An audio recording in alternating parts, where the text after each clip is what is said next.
Okay, well I'm just checking my elders weather map here, and it's telling me that today is going to probably be the last nice warm day we're going to have for a while. And being that it's been such a bloomin' Indian summer, which is a long autumn, we haven't really had any rain and we haven't had any cold weather. We've had a few cold nights, but we haven't had, anyway.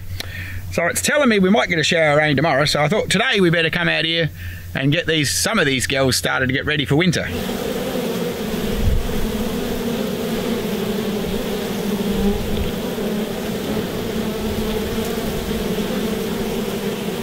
So anyway, we're just going to get them set up for overwintering. We've got the girls out here. We had to bring them in from the scrub because they're been so jolly dry. The mallee decided it didn't want to flower, and there hasn't been any other wildflowers down there. So I've just brought them in here so they can use up their, well, they can catch a little bit of pollen from around here, which I don't think they're going to get over fat on the flowers here at the minute, but at least there is some. Where they were before, there wasn't any. So anyways, there's a few options with wintering your bees. You can put a nice mat on the top of the brood chamber. You can put another board on the top. Really depends how cold your place is. Some places in America, or even in Canada and Europe and around the joint, they got to wrap the boxes up so they can keep the girls warm, or put them in a shed. My plan for winter bees is that I'm actually just going to, because these girls have got a reasonable amount of honey, so I'm actually just going to take the queen excluder out and put that up there, or on the top of them, or I don't know, depends where it fits. And then I'm just going to let them so they can move around the hive themselves, like so they don't have, when they cluster up for the winter, they can move around the hive where the honey is, and hopefully they can all stay together and stay fed, which is what I did last year with a few of them, and that worked well. And then when I get into spring, it's kind of cool because then you can basically just take the two boxes apart and you've got two new brood boxes. I've got some new queens ordered, so as I'll be able to put a new queen in one and find the old queen in the other, or leave her in there depending on these. Some of these I want to requeen the whole lot because they're psycho insanity. There's some in here that bloody, I reckon they're not Africanized, but hell, they're close to it. So anyway, we're just going to rip the lids off, pull them apart. I think the pine needles do a good job. Look at that. Woohoo! Toot toot. Tuck a few in there. So we'll just let that get itself organised, put our suits on, and we'll pop our heads in the boxes while it's a nice warmish day, and see what the ladies do. And now, don't do this when it's really cold and miserable, because if you open the brood box on a cold, miserable day, it's not a good option for them. Not only will they get the shits up, you might do a bit of damage to the precious brood that they've got for the winter. I was thinking the other day, when I was a young fella and I used to have a few cigarettes and trying to hide the smell of smoke from my parents, you know, so you'd have the chewing gum and you'd have the bloody whatever, or you'd get on the fireplace or around the fire and get a bit of smoke on you. I think as a young fella, you know, you could actually have a few cigarettes and no one would know what the f happened, would they? You'd smell like smoke all the time. Shall we start at the beginning or shall we start in the middle and just be something stupid? Nah, we'll start at the start. So we'll just give these girls a little bit of smoke. Hello, ladies. Yes, yes, yes. No bloody happy. There's no need to get too carried away with smoking them, because you don't want them to get excited and waste too much of their jolly honey, and because this is pretty much what they go and do, and have a bit of a feed on honey. I'm just going to prise that off a bit. See what's going on. So, look at that one. Look at that lot there. Cool, we'll just have a bit of a look here, see if they've got sort of, I don't think they've got a lot of stores, because where they were before they come back here, they were doing it pretty tough. But, yeah, they're picking up a little bit of nectar, but not very much. I think they're probably eating the stuff more than anything. Well, that's got a bit more weight on it. So they've got a bit of storage up here. But anyway, I'm not 100% sure, and I'm sure we'll get some feedback as to whether this is a bloody good idea or not.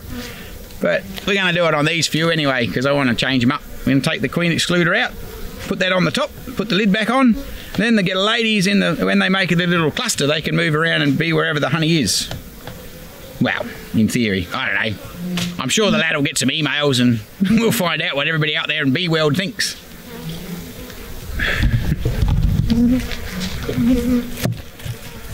So when we lift the next bit up, they're going to go completely off their friggin' nut.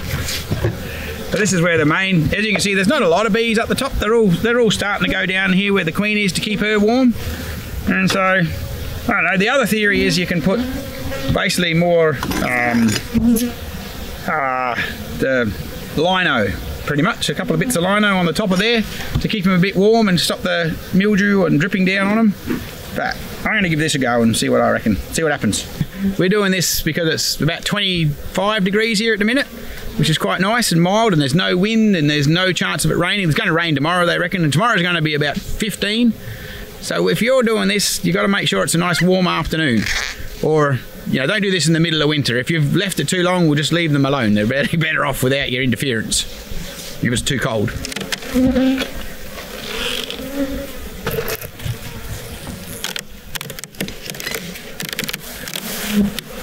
Now you can see where they get a little bit cranky here. Hopefully they don't get too crazy. Some of them will get a bit silly. We might just have a look at the brood since it's not a bad day and this box isn't completely stupid. Let's see what they've stored down here and see whether this is a crazy idea or not. Yeah, so they're not really over fat in here.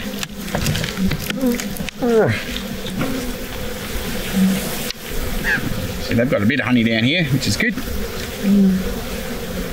They don't like you playing around in their home. They get a bit shitty with you. So she's still laying, which is good.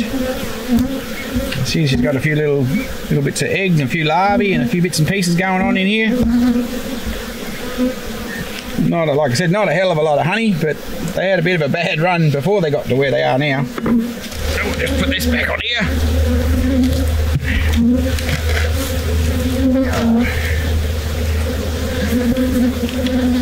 There's a bit of Rhapsody roll in that.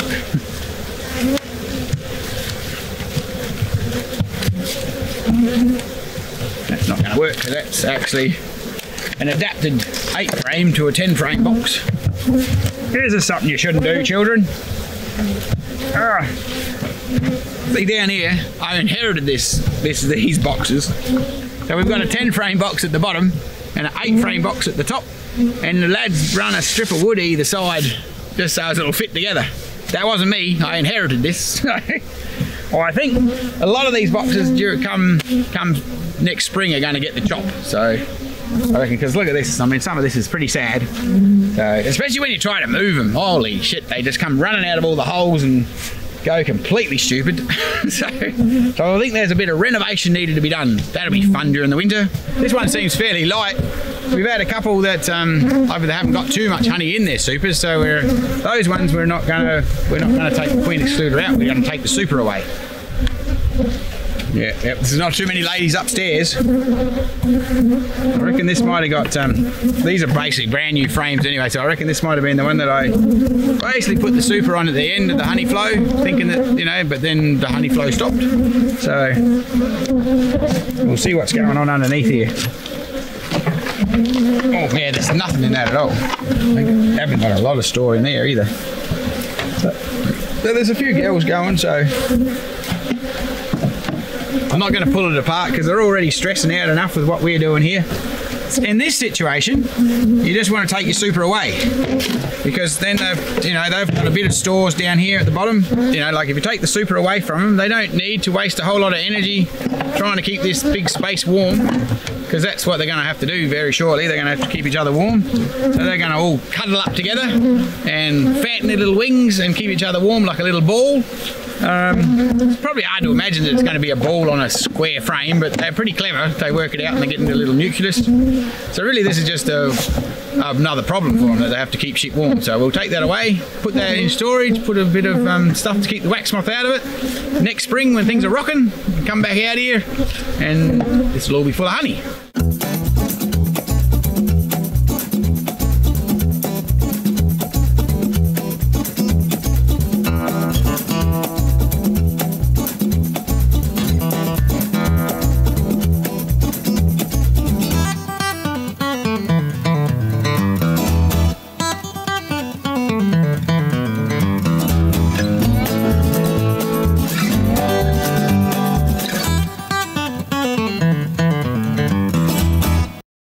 So here we are rolling around to winter. It's always getting a bit cooler. The last few days are starting to be, well, it's still nice here because it's stupid long Indian summer. But anyway, apparently it's getting colder soon. So I thought I'd better get on to this job. And we've got our Paradise bee boxes here that we've put our new little bees in. The ones we split off and so they're breeding up quite nicely, and I think I shouldn't have put them under this gum tree because they're a bit bloody sleepy here in the shade, but anyway. So I just brought a base to give you a bit of a show. Obviously the base is on the bee box over there, so I thought this will save me pulling that apart to show you. And we've got a little groove here, and then you can slide this is a little sealing off bit so you can seal up the box. And I'm assuming you slide it in here, but I've discovered just before everybody got here that the bloody shit doesn't fit. Like, so I don't know, maybe just nail it on there, but anyway, I've got myself a pair of trusty scissors. Now, just for the information of the viewers, I actually bought my own scissors. I didn't nick these from the wife. Look at me, no expense spared. I look like a little kitty scissors, but still. A little rib off the side here, what do you reckon? I don't know. I'll probably bloody make them too small, then they'll all just fall out, won't they? That'll be the next thing. Oh man. Friends at the Paradise Bee Company probably watch this and go, no, don't cut that, you stupid whacker. There's got to be a trick to it. I don't know. Oh shit. I think I should have stolen the wife's scissors. These are pretty crap. Yeah, and it's still a bit big, I think. Whew. That's what all the girls say.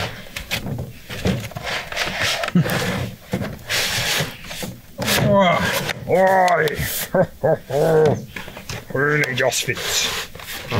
Wouldn't that be fun?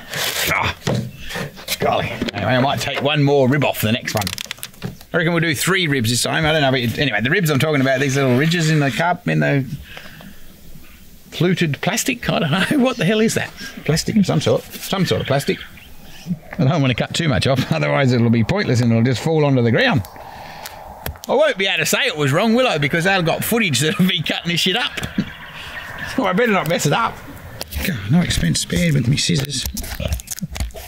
Hey, I was just thinking it's going to totally suck if this just happened to be one that was weirdly moulded, wouldn't it? The only one that's small. Wouldn't that be a bit messed up? Like, oh, golly. Anyway, this is the decision that we're making here. Well, I'm making here at the moment.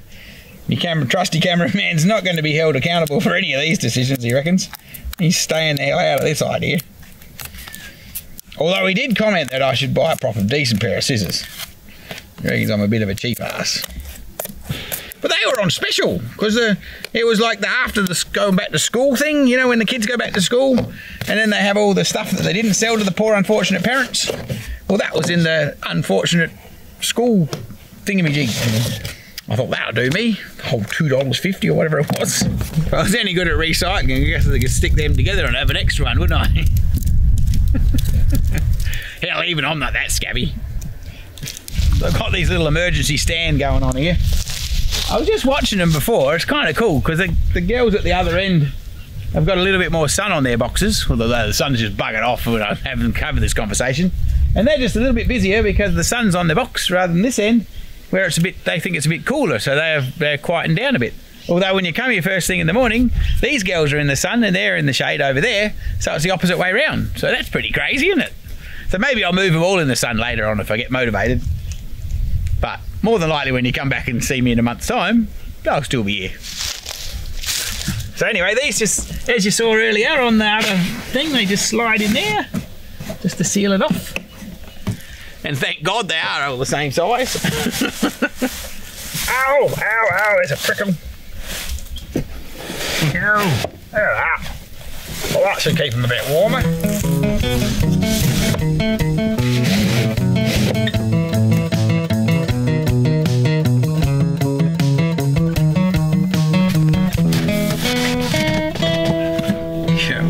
It's a bit like breaking out the winter quilt, isn't it? You got to bloody, ow, shit. There's bloody prickles in this farm. My God. Yeah, I wonder if you got any them horrible calthrops around the world. Damn things. Yeah, this is the one I did first and didn't trim enough. Oh, come on. There we go. Oh, I'll go back and get my kitty scissors and do it again. Come on, you piece of junk. Would be where the bloody prickles are. There we go. Got my box with some frames on board.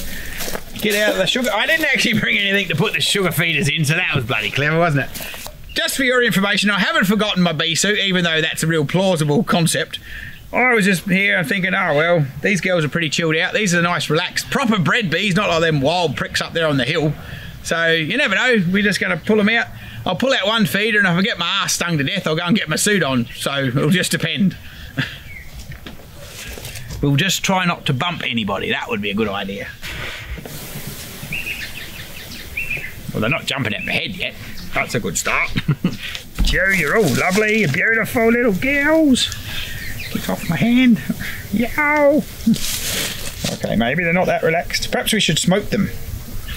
What do you reckon? You don't really want to annoy them too much. Ooh. Hell, lad. How do they do that in America without their suits on? Ow! Maybe not. Oh, God, maybe they're not that peaceful. Maybe I'm just a bit paranoid. Oh, I don't know. Shit. This is a bad idea. Oh, come on. Maybe it's an Australian thing. God damn it.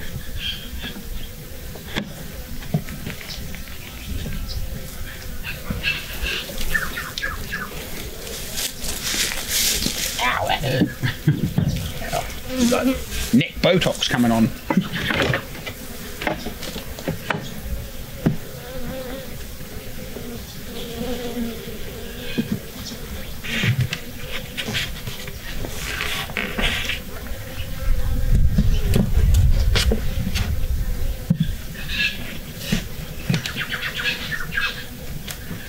Maybe we should light the smoker. What do you reckon? Shh, everybody.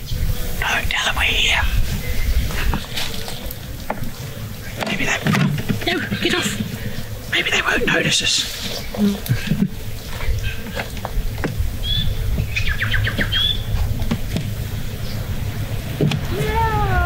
that's a bloody bad idea.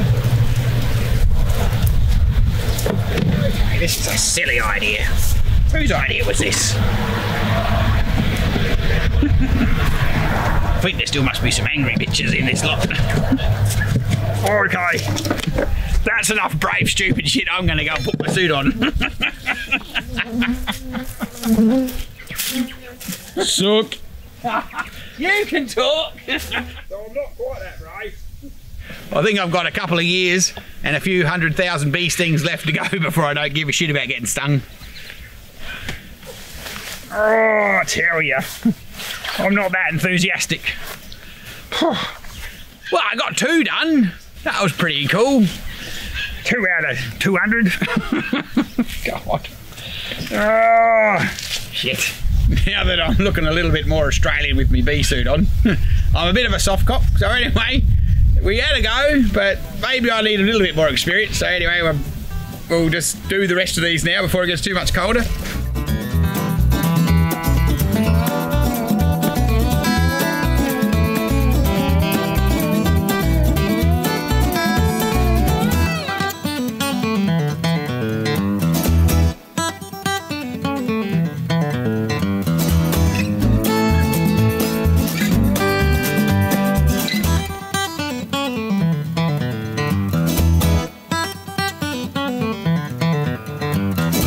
Well, I think that was reasonably successful, except getting a couple of bee stings from being a twat.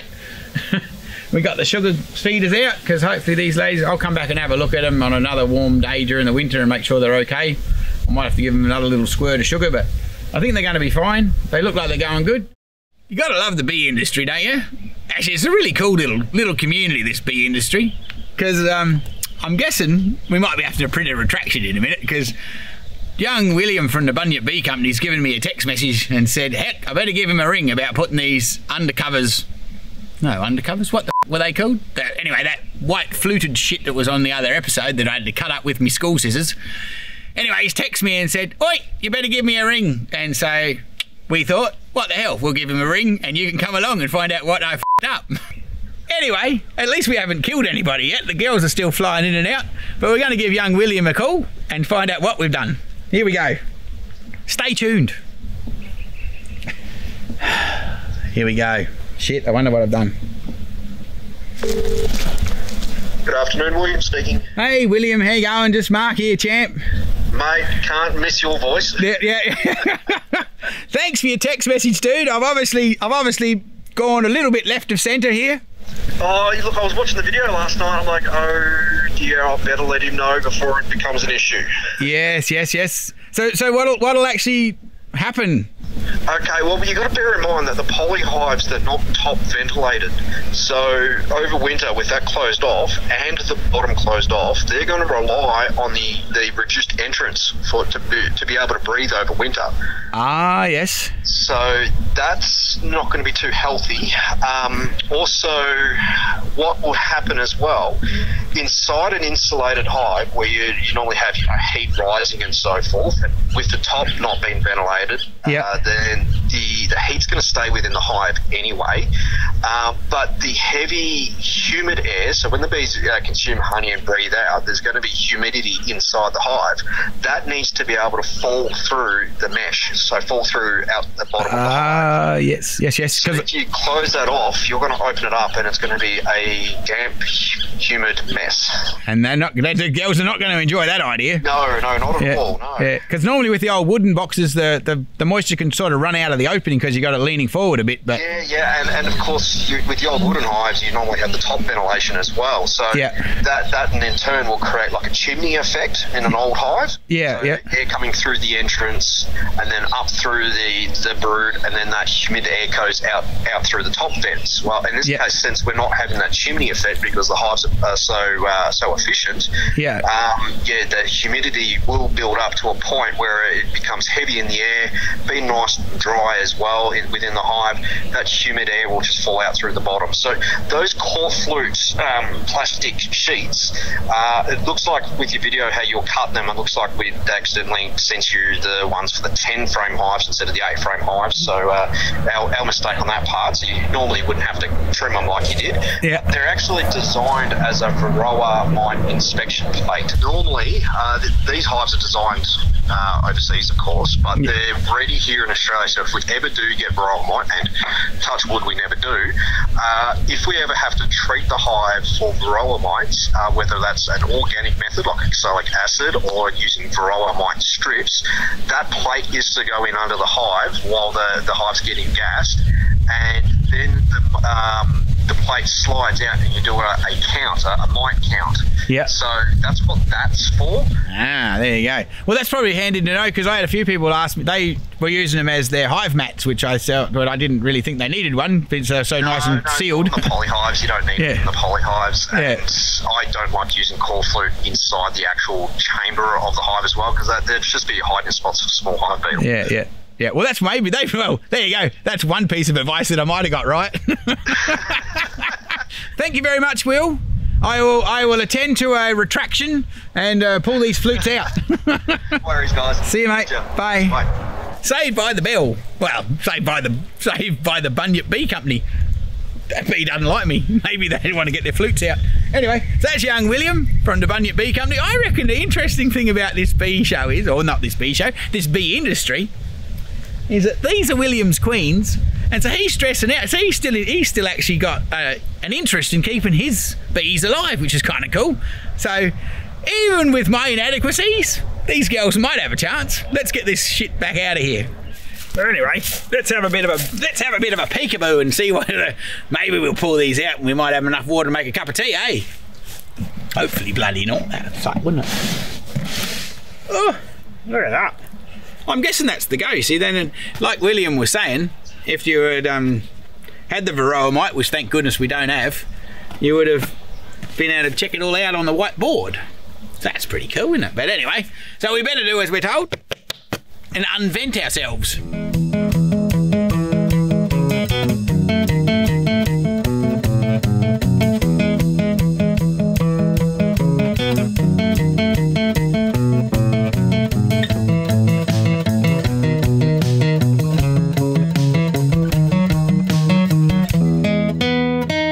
Just pulled that one out, and you can see there's quite a lot of moisture in there, because this box has got a few more girls in there. So obviously, I don't know, maybe it's relative to how many girls are on board, but anyway, that's what Will was talking about. You get this condensation in the box, so obviously You don't want that because they'll be bloody get wet and miserable. Apparently, if you're wondering, it was just that because they have these boxes come in 8 frames and 10 frames, and so perhaps I've got the 10 frame flutes rather than the 8 frame flutes. That's the only reason we had to trim them. So normally, my Finnish brothers actually got this shit down. Because you know it wasn't their fault. It was just probably a miscalculation on the bench. Oh, do that. So, I guess I'd like to print a retraction, a bit like in the newspaper, you know, when they have a messed up headline about who's been doing who, or which mistress he ran off with, or whatever it was, or some poor unfortunate football player that's been caught with a naked chick with his medal around her neck. But anyway, the retraction on page 10 would read, "Don't put the flutes in the bottom of the box, dipshit."